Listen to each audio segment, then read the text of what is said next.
What's up guys, this is Masi. Welcome to my channel. I want to show you how to name this organic compound.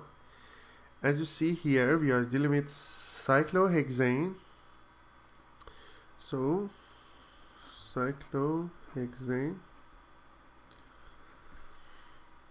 And we have two alcohol group or two hydroxyl groups connects to the first one and fourth one, because when we name it, we start from one of them. It's going to be 1, 2, 3, and 4.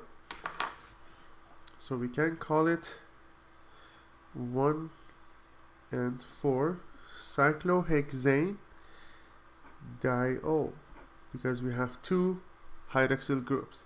So 1 and 4, or we can say cis-1 and 4 cyclohexanediol, or we can say P or paracyclohexanediol.